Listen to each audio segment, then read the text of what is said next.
Ahora sí, vamos a comenzar con el repaso de la lección de la semana pasada.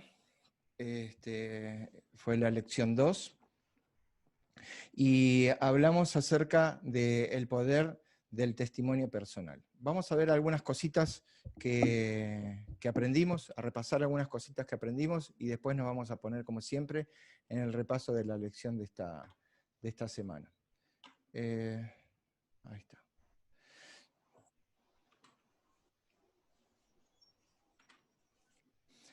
El primer concepto que es difícil argumentar en contra de la experiencia personal. Podemos argumentar en contra, a favor o en contra de las teorías y de los distintos pensamientos, pero no podemos argumentar en contra de una experiencia. Es difícil argumentar en contra de la experiencia personal, de lo que nos pasó, de lo que le pasó a alguien. También vimos un milagro maravilloso que hizo Jesús sobre este hombre endemoniado, el endemoniado de Gadara, y hablamos de estos testigos menos pensados, menos pensados. Jesús vio en él a alguien que quería algo mejor. Y esto es algo que a mí me llamó mucho la atención y creo que vamos a hacer también énfasis en esta semana, pero lo quiero mencionar desde ahora. Estamos muy acostumbrados a ver a las personas por lo que muestran, por la primera impresión. Y Jesús vio en él, en este endemoniado, a alguien que quería algo mejor. Como para linkear con el repaso de la lección de esta semana. ¿Cuánto conocía de la Biblia este hombre para testificar?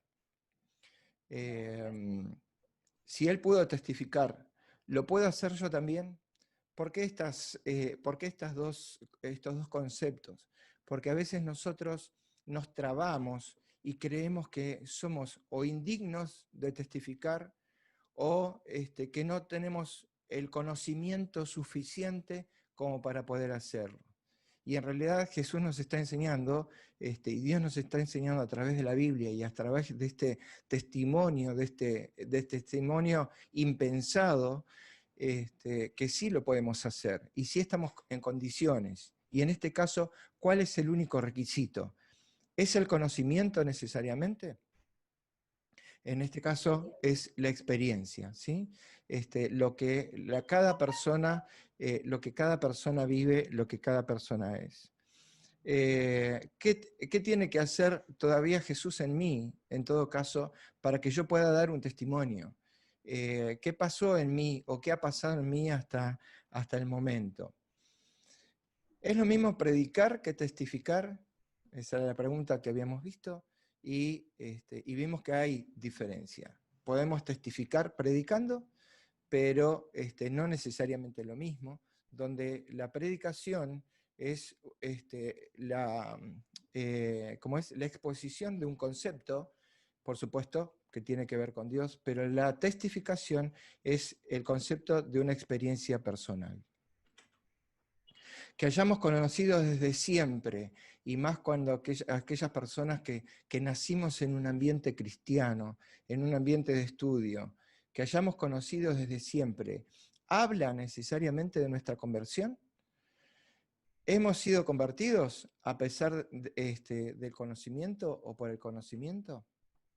Otro concepto que vimos fue acerca de proclamar al Cristo resucitado. Si vamos a dar testimonio, si vamos a testificar y o a predicar, una de las tareas que debemos tener en cuenta es proclamar al Cristo resucitado. ¿En qué momento lo vimos esto? En el momento de María, cuando salió corriendo, que ahora lo vamos a mencionar de nuevo, a decir lo que había visto a los demás discípulos. Pero me detengo en esta preguntita. ¿Por qué es importante proclamar al Cristo resucitado? ¿Qué es lo que tiene peso en esta proclamación? Primero, porque nosotros tenemos el concepto de Cristo, tenemos el concepto de Jesús, conocemos a Jesús, pero nosotros no predicamos a un Dios muerto. No predicamos a alguien que no venció la muerte, y Jesús sí lo hizo. Y si Él venció la muerte y se rescató a sí mismo de la muerte, también puede vencer la muerte en nosotros y rescatarnos a nosotros de la muerte. Entonces, ese concepto es fundamental que nosotros lo tengamos en cuenta, porque además es radical o fundamental con respecto a adorar y a creer y a predicar o testificar acerca de otros dioses. María corrió a contar a los discípulos lo que había visto, lo que había experimentado. Y acá nos llamó la atención que los mismos discípulos, aquellos que habían compartido 3 años al lado de Jesús, los que, a quienes Jesús le había dicho y les había advertido lo que iba a suceder, ellos mismos no le creyeron. ¿Qué testimonio puede dar los discípulos al no creer? Pero sin embargo nos dejan una experiencia personal que nosotros tenemos que aprender a confiar y a creer en ese Cristo resucitado y en la verdad que Él nos está impartiendo, en la verdad que está compartiendo con nosotros. Ellos no le creyeron. Vimos la experiencia también de Pablo, y lo vamos a ver al revés, porque primero vamos a mencionar en el momento que él se presenta o es llevado ante el rey Agripa, cuando luego de su hermoso testimonio y su experiencia personal, impresionante experiencia personal, que la vamos a mencionar ahora, él le contó a Agripa lo que él había vivido, lo que él había sentido, lo que él había experimentado, a pesar de todo el concepto teórico y práctico que Pablo había manifestado ante este rey incrédulo, en las palabras finales fue, por poco me persuades, casi me convences. No fue suficiente, porque él finalmente conocemos que él no aceptó a Dios en su corazón, pero es un concepto que también deberíamos nosotros tener en cuenta, porque a veces nos desesperamos, entramos en mucha tensión, en mucha ansiedad, cuando alguien no nos quiere entender, cuando alguien no quiere aceptar una verdad. Y a veces corremos el riesgo de cometer un daño peor, de obligar a alguien a aceptar algo que no quiere aceptar. No todos nos van a creer, no todos van a creer, lamentablemente. Esto ya lo vimos la semana pasada, sabiendo las cosas que tiene que cambiar, pero que aún así no las cambia por comodidad. Agripa conocía de Dios, Agripa era sobrino de Herodes, sabía lo que había hecho Herodes con Jesús, evidentemente sabían quién era Jesús y sabía los milagros y la cantidad de cosas que había hecho. Por eso cree en Pablo, por eso le da la oportunidad también a Pablo como romano de presentarse ante él, por eso también el guardia lo lleva, porque todos creían en lo que Pablo decía. Lo que pasa es que cuando a uno le dicen, bueno, vos ahora para seguir a Jesús tenés que andar en los pasos de Jesús, y andar en los pasos de Jesús sabemos que es muy difícil, y uno prefiere la comodidad. O sea, a mí déjame acá que estoy bien, mañana lo acepto, y ahí tenemos otro tema, cuando acomode mi vida, voy a seguir a Jesús. Y es todo lo contrario, tenés que ir como estás. Pero eso es algo que es común en nosotros los humanos. Nos creemos tan impuros que no nos damos cuenta que la solución es Cristo y tenemos que ir como estamos. No queremos solucionar nuestras cosas. Por eso Agripa le dice, por poco me persuades. Como el ejemplo mismo del endemoniado. Gracias, Paul. Estamos acá de nuevo. ¿Se sigue viendo la imagen o no? ¿Se ve la imagen? Ok. Ah, no, tú te ves. Eh, yo me veo, Claro, no está no, compartida la imagen. Ok, ok, ok. Volvemos acá entonces. Ahora sí.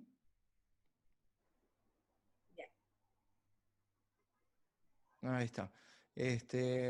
Hasta ahora he tenido este inconveniente en otros horarios, pero supongo que acá está lloviendo y la gente está aprovechando internet a full este, en sus casas.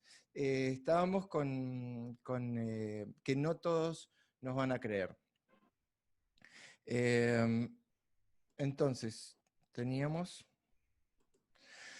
Si hablamos de Pablo hacia el final, ante esta exposición ante el rey Agripa, también mencionamos el principio de Pablo, y lo tenemos como ejemplo, que no todos tendremos una transformación espectacular como la de Pablo.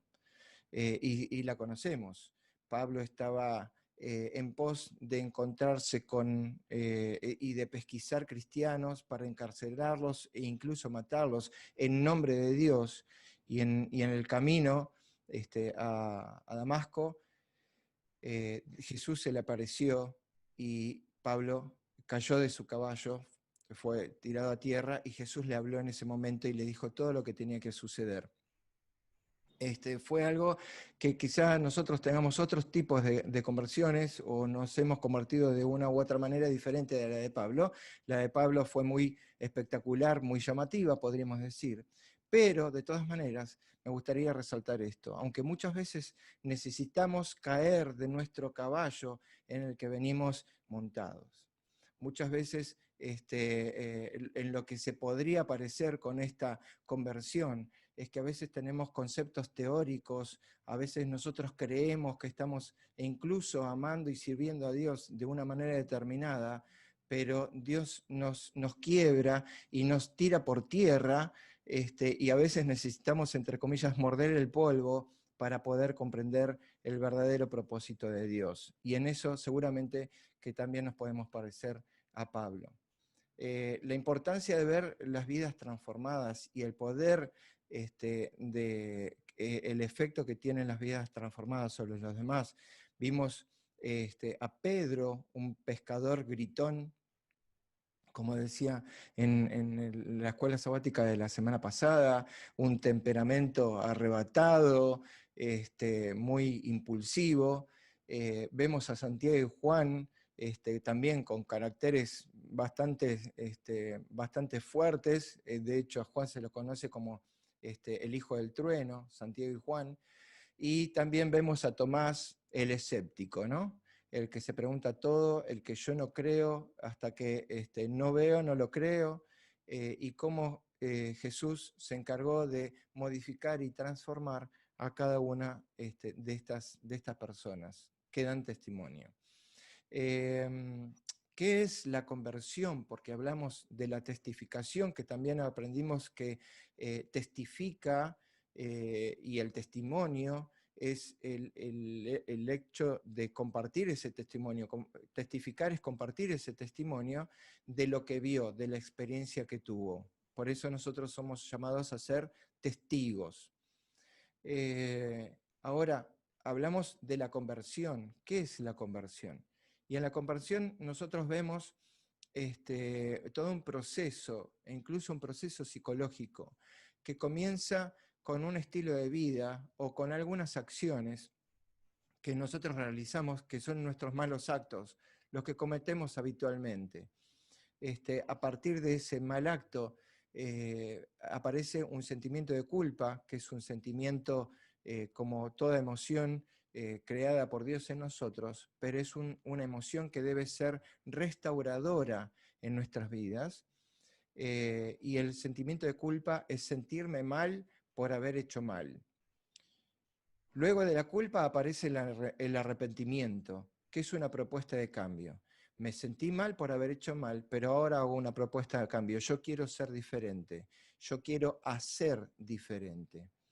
Entonces comienza el cambio, iniciamos el cambio, y ese cambio cuando se sostiene en el tiempo le llamamos una conversión completa y total. Pero para que sea completa y total, esa conversión no solamente tiene que ser de acto, sino también tiene que ser de actitud. La conversión, desde la culpa, debe ser genuina, profunda, sincera, el arrepentimiento debe ser igual, el cambio debe ser igual y la conversión de la misma manera. No es solamente un cambio de acto, sino también un cambio de actitud. Ahora, esa conversión debe ser constante. No hay una conversión única y para siempre, sino que esa conversión no solamente se tiene que mantener en el tiempo, como dijimos, sino que debe ser diaria en las diferentes cosas que debemos ir convirtiendo. Y en definitiva también explicar qué es conversión. Es un cambio de actitud diametralmente opuesto al que estábamos teniendo antes. Ahora, ¿cómo influye Dios en esa conversión? Sí, Paul. Claro, no necesariamente esa conversión es mágica, como la de Pablo, ya lo dijiste recién. ¿Por qué digo esto? Porque hay mucha gente cristiana sincera que siente la culpa, propone, siente el arrepentimiento, propone un cambio, lo pone en marcha y en la marcha cae y cae. Eso no significa, pienso yo, ¿no?, que esa conversión no esté en proceso, porque el proceso final es la conversión. Perfecto. ¿No? Quiero separar algunas palabritas. Primero que no diría mágico, después vamos a hablar de la diferencia, sino milagroso. ¿Está bien? Y separaría, además de mágico y de milagroso, lo separaría de espectacular. El milagro ocurre en todos nosotros. El milagro es la conversión de todos nosotros. Ahora, el proceso de conversión puede ser casi inaparente, casi imperceptible. Y el proceso de conversión en Pablo fue así, espectacular, ¿no? Rimbombante, podríamos decir. A diferencia de otras conversiones que no son tan espectaculares, pero de todas maneras existe el mismo milagro, el cambio, la conversión, que es un proceso. En algunos el cambio es inmediato y para siempre, que se mantiene en el tiempo, y en otros es un proceso bastante lento que lleva mucho tiempo. De todas maneras, esta conversión, que debe ser diaria, como dice ahí,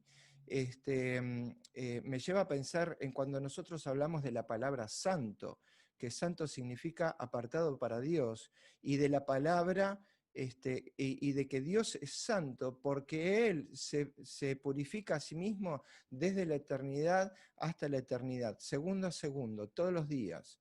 Esto es un proceso constante de mantenerse lejos del pecado, lejos del mal, lejos del daño. Entonces ahora estamos en este proceso de conversión. Y cómo influye Dios sobre esta conversión en nosotros. Primero, que no puede haber una conversión, si volvemos al gráfico anterior, no puede haber una conversión si yo no reconozco que estoy haciendo mal.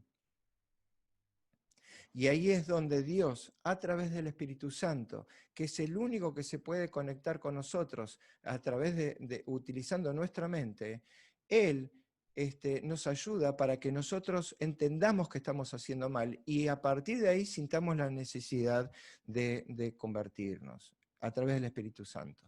¿Cómo influye Dios en la conversión? A través del Espíritu Santo, dándonos el entendimiento de que estamos haciendo mal.